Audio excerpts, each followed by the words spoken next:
Hello, and welcome back to the Caliphs, the rise and fall of Arab power. I'm Zaid Wahab, and now that we are done with the second fitna, we can finally introduce the Ummah's latest Caliph. Introduced may be the wrong word to use here, as you already know a lot about the accomplished Umayyad, but we'll get to learn a lot more now that he was the man in charge of the Caliphate. Episode 25, Abdulmalik bin Marwan.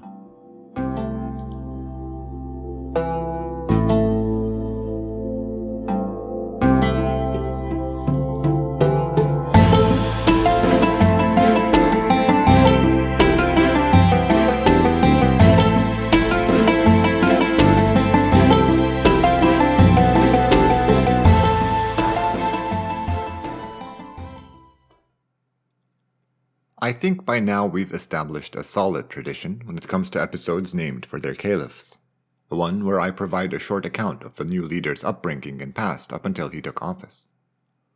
While we are not explicitly told any stories about Abdulmalik's youth, Marwan's prominence allows us to chart the son's life by following his father's fortunes, giving us plenty to go on. Abdulmalik was born the year Uthman was chosen to lead the Ummah, which meant he was only 12 when the third caliph was killed after being besieged in Medina, and 17 when Muawiyah emerged victorious from the first fitna. So we know his first 12 years were stable, with his father being the caliph's right-hand man.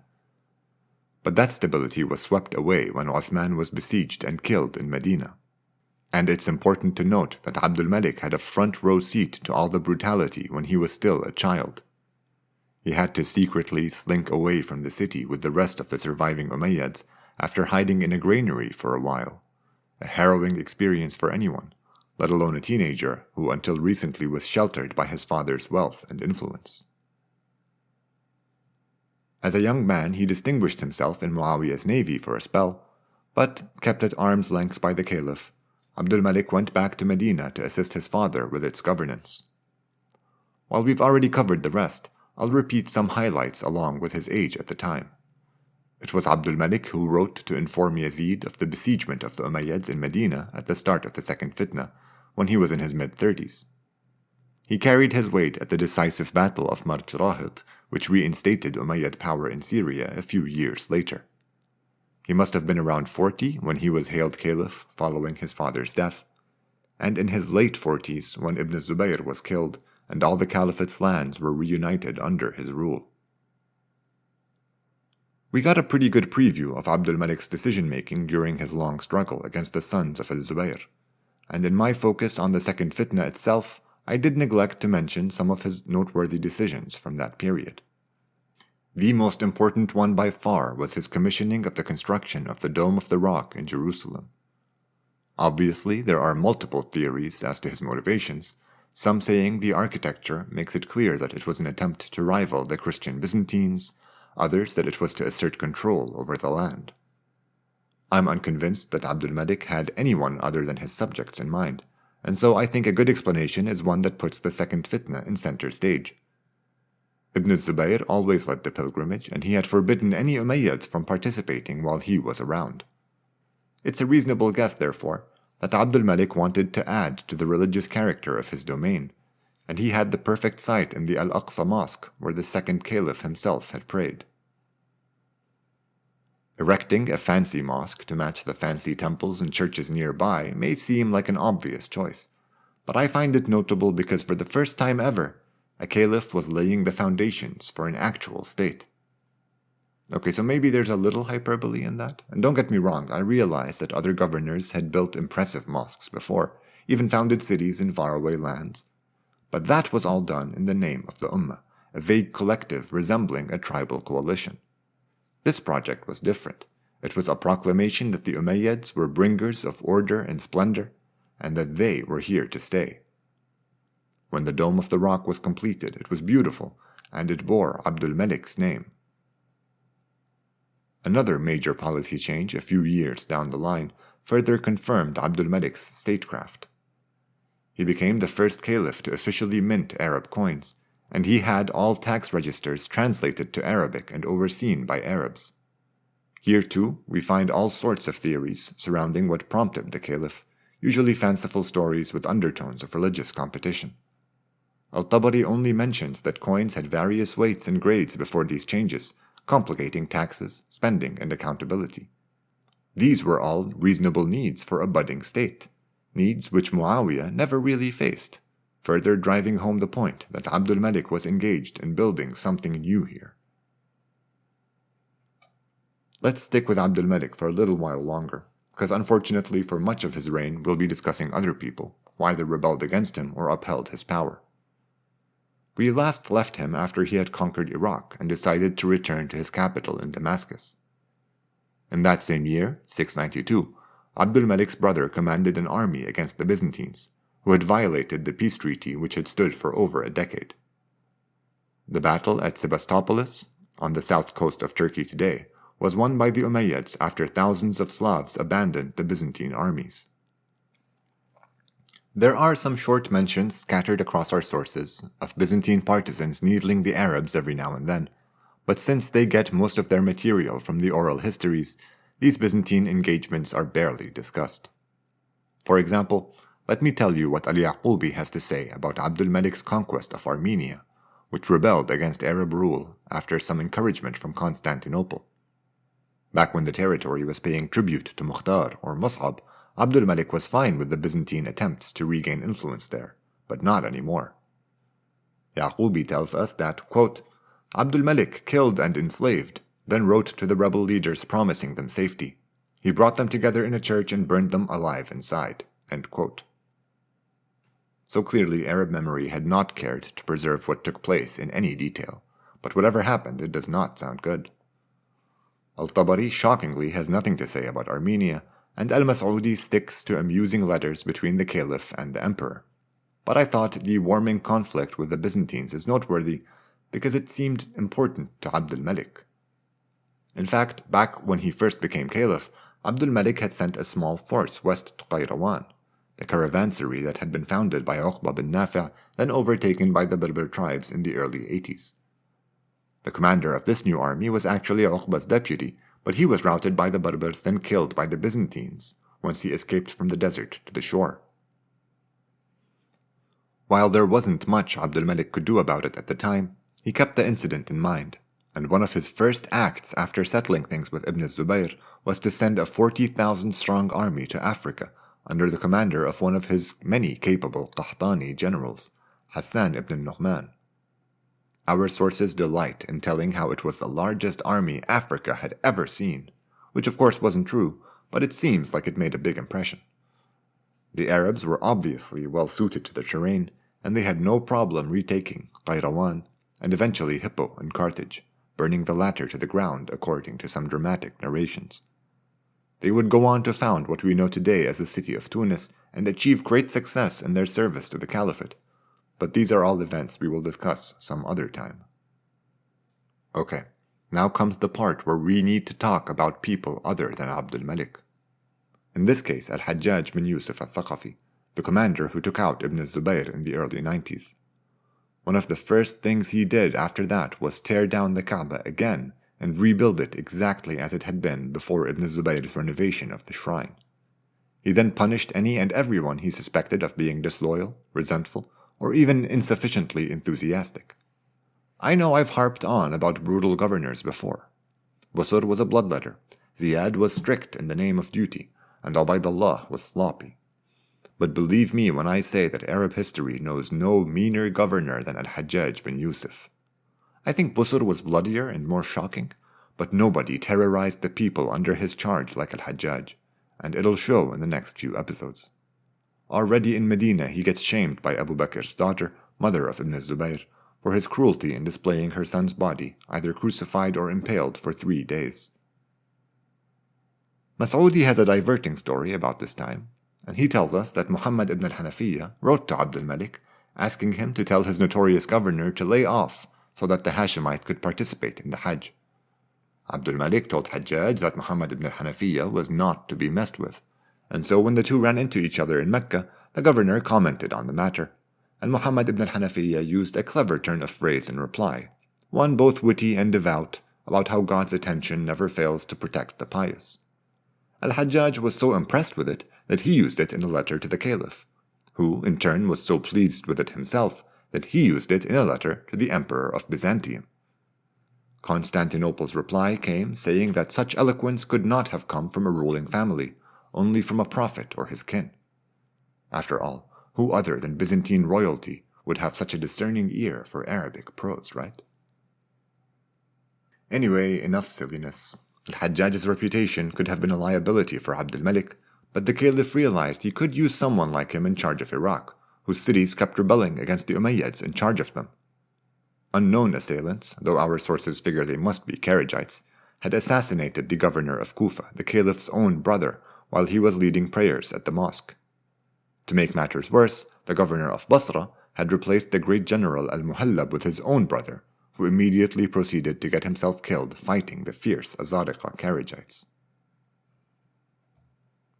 So Abdulmalik sent the governor of Basra to Khurasan to deal with matters there, which we'll get to some other time, and he installed Al-Hajjaj in charge of both Basra and Kufa. The speech Al-Hajjaj delivered in Kufa is remembered so vividly in Arab history that it is one of the few speeches I've come across quoted in all three sources. Our Armenian middle school Arabic teacher would quote it to us when we were about 15, so it's still around. I kind of want to translate it all to you, but it's long and I'm not sure how many synonyms I know for traitorous filth. He opens by calling the people of Iraq the people of hypocrisy and strife, saying that he can already see the blood flowing between their beards and turbans. He said that the Caliph had sent them his toughest man because they needed a beating, and he dared them to try him. When he had Abdulmalik's letter read out to them at the mosque, he stopped the speaker after the Caliph's greeting and upbraided the Kufans for not responding to it, then made them do it right the second time, like a mean schoolteacher. He then killed a few people, all said to have taken part in different rebellions against the caliphate, and he proclaimed that the only thing that would spare a traitor was service in Muhallab's army. One of the Caliph's orders was for the general to be reinstated in the fight against the Kharijites, and we're told Al-Hajjaj thus won him over 4,000 Kufan volunteers, who rushed to join his camp not far from the city. We'll have to spend a considerable amount of time talking about Iraqi rebellions against Abdulmalik's reign today, I'm afraid. But before we get started with these, let's go to Mecca one last time, where we have some rare direct quotes from the Caliph as he concluded leading his first Hajj pilgrimage. This was in 694, so the same year Al-Hajjaj was sent to Iraq, replaced by Abdulmalik's uncle. So it seems to have been a memorable year for speeches. The Caliph's pilgrimage went fine, but at the end he said, and I'll translate here a lot less eloquently, quote, "I am not the weak Caliph, I am not the wily Caliph, and I am not the senseless Caliph. I swear I will right this ummah with my sword. You quote the words of the early Muhajirun, but do not imitate their actions, demanding piety while forgetting yourselves. If anyone asks me to show piety, I will strike their neck." Anti-Umayyad sources seize on this widely reported speech as proof of the clan's sinfulness, but I think to focus on its heretical undertones entirely misses the point. Abdulmalik was telling everyone in no uncertain terms that he was caliph because of his undefeated armies and nothing else. While previous caliphs sought to bolster their religious credentials, Abdulmalik dispensed with the whole notion of being the prophet's successor in any spiritual or moral sense. The caliph was simply the man in charge. I consider this a real milestone for the caliphate. It was practically a separation of religion and state. Okay, maybe that's going a little bit too far. But I still think it was a major development, and even more proof that Abdulmalik was not restoring, but reshaping the caliphate. Alright, that said, let us get back to Iraq. There is no need to remember any of the names you're about to learn, as most will be gone in an episode or two, without having had much of an impact on the caliphate. I did consider just skipping this part and telling you that repeated rebellions against Abdulmalik failed, but if I did that, it would be hard for you to appreciate just how vital the caliph's capable generals were to ensuring his rule, so I'll go through the many rebellions rapidly instead. Scrutinizing the situation, you will see that things were actually extremely precarious, with the important exception that the caliphate's many enemies were disunited, with none able to rival its power alone. Al-Hajjaj's appointment in Iraq immediately turned some people away from the caliphate, and many more as they got to know the willfully antagonistic governor, who insulted and goaded its people regularly. Such disenchantment with authority typically grew the ranks of the Kharijites, and the Azariqa east of Basra gained many followers after al-Hajjaj first arrived. These were the nastiest Kharijites, named after a Nafi' ibn al-Azraq, who had already been killed by Muhallab a few years back. That was typically enough to disband a group of Kharijites, but not these baddies, whom we are told were the bloodiest, least repentant, and most unsympathetic bunch of the Ummah's various secessionist movements. They found a new leader in a Qatari they called Qatari, and al-Muhallab had to fight against him for years to dislodge him from around Basra, after which Qatari basically founded a little fiefdom further out. He began collecting taxes and building up an army, growing large enough to pose a real threat to the caliphate. Al-Muhallab and his sons fought against him for years, and al-Hajjaj sent him army after army to little effect. Qatari's downfall was practically a caricature of the disunity which plagued Abdulmalik's enemies. A deputy of his killed another Kharijite without cause and sought Qatari's protection. When his supporters demanded he turn the guy in, Qatari argued that he was one of his most capable helpers and that they needed him, but that just led to accusations that he was acting like he was above the law.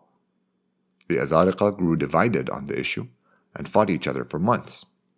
Al-Muhallab let the two sides weaken one another, and when Qatari was at his weakest, around Tabaristan on the mountains of the South Caspian Sea in the year 697, he was killed by an army led by Sufyan al-Kalbi, another truly epic general serving in Abdulmalik's expert armies.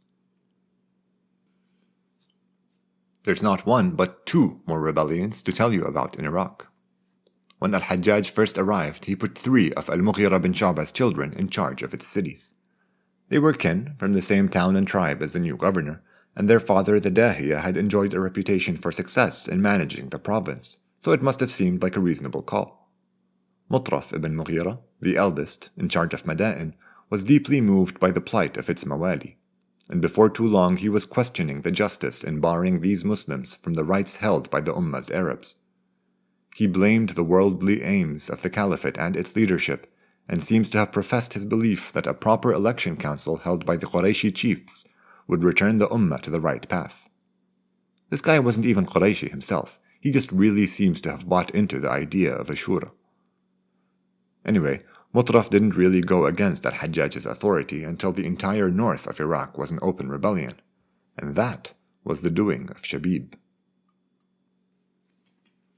Shabib's Kharijite rebellion is both mysterious and fascinating, not least of all because he often went to battle with his wife and mother by his side, both of whom were renowned as brave warriors. How it all began is a little blurry, something about Mosul wanting to rebel against al-Hajjaj, then the leader of that rebellion dies and Shabib is somehow the figure the movement coalesces around. Some narrations count up to 5 armies sent by al-Hajjaj from Kufa defeated by Shabib, who now controlled Mosul and was growing more and more popular in Iraq as he eluded the hated governor. That's when his wife Ghazala made a vow to pray at the mosque in Kufa, and not just pray but to recite the 2 longest surahs from the Quran, something which meant that she would be there for hours.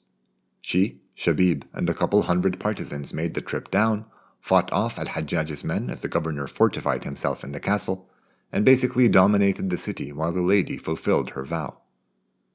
It's pretty unclear how things play out, but Shabib continued to be a thorn in the side of al-Hajjaj for another 5 years. One narration says that during this time he passed by al-Madain and met Mutraf ibn al-Mughira. The Dahiya's son listened to Shabib's complaints against the caliphate, which boiled down to enmity towards the loathsome al-Hajjaj and calls for greater autonomy, for all the Ummah to be seen as equals. As with the Mawali's pleas, Mutraf immediately sympathized and told Shabib that the two should join forces. Mutraf said he believed that the right Qurayshi, the one who truly understood and applied the Prophet's teachings, could never fail to see the justice of Shabib's cause. Shabib was unimpressed, and in reply he said he didn't see what Quraysh had to do with anything. His people had selected him as their leader, and if Quraysh wanted any say about how he did things, they were enemies, asking for a right which had to be earned in battle.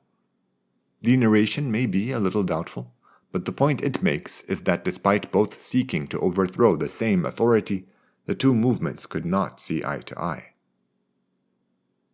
For most of this time, authority in Iraq was largely in Shabib's hands, and many narrations say he had himself pledged to as caliph, something I find strange as Kharijites never sought to replicate or take over the caliphate, only to bring it down in order to restore the age of autonomy that preceded it. Perhaps he wanted to be seen as an equal to Abdulmalik, or even to belittle the title. He survived dozens of armies sent by the caliph and his governor, either by defeating them or escaping capture with few losses. Eventually, Sufyan al-Kalbi, the same legendary general who would go on to kill Qatari in Tabaristan, defeated him in a battle outside Mosul, and Shabib drowned after falling off his horse while retreating across a bridge in a panic. Mutraf ibn al-Mughira's rebellion gets much less attention in our sources, and in the rare instances when Mutraf himself comes up, he is often depicted as naive and overly idealistic. Al-Yaqubi doesn't even mention him, though Al-Tabari does have a few accounts. It isn't exactly one-dimensional, but Mutraf is somewhat mocked for taking the plight of non-Arab Muslims seriously. What started as mere doubts about the caliphate and concerns about its justice grew more problematic in Mutraf's mind as al-Hajjaj's behavior became increasingly belligerent towards the Iraqis. As they did with Mukhtar, our sources seem to frown upon his championing of Mawali and his calls to treat these converts as a full-fledged part of the Ummah. It's unclear whether Mutraf was ever hailed as caliph, something claimed in a few narrations. In fact, there is little we can be sure of beyond that his rebellion largely coincided with Shabib's. He must have lost a battle in Iraq, because he went east into Iran. He decided to not go to Hamadan, where his brother was governor, so as not to implicate him, but he did ask him for some weapons and money, indicating that he must have been getting desperate. Unremitting armies wore his supporters out, and within a few years Mutraf died in battle, and his movement came to an end. Some narrations say that al-Hajjaj punished Mutraf's supporters brutally, while others that they were all pardoned after they pledged and begged for mercy. Al-Hajjaj and the Umayyad generals managed to best Mutraf and both Kharijite leaders, Qatari and Shabib, all within the same year, probably 697, so maybe this is a good point to stop our narrative and reflect on the state of the Ummah under Abdulmalik's leadership so far. This remarkable extent of mutiny across the east actually had little impact on the stable west of the caliphate. Remember, Abdulmalik felt confident enough to send a huge army out to Africa, which doesn't sound like something he would have done if he'd felt threatened by all these insurrections we've been talking about. I can't think of anything which would imbue Abdulmalik with more confidence than having witnessed the effectiveness of his generals firsthand. The Arabs and Syrians produced some truly great commanders, their skills honed during the Second Fitna, who harnessed the martial potential of their men to devastating effect. Abdulmalik owed a lot to these military leaders, and he is said to have spent every spring at Jabiya, the capital of the Qahtani tribes that many of his best commanders came from, to honor them in the same place they had chosen to back his father's bid for caliph.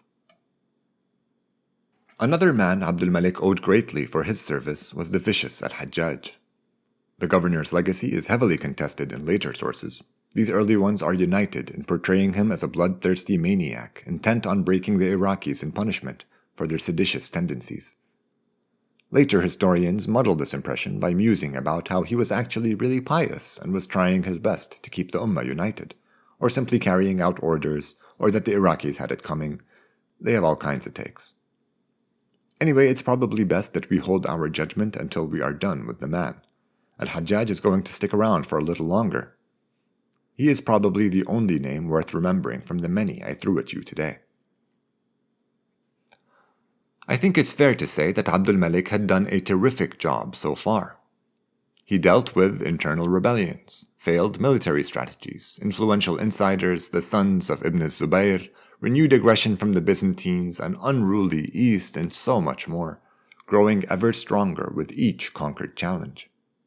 In the changes he enacted, he was laying the solid foundations for a dynastic state meant to withstand the ages. But as with his loyal governor al-Hajjaj, we should reserve judgment until the caliph's reign is over, and Abdulmalik will grace us for one more episode.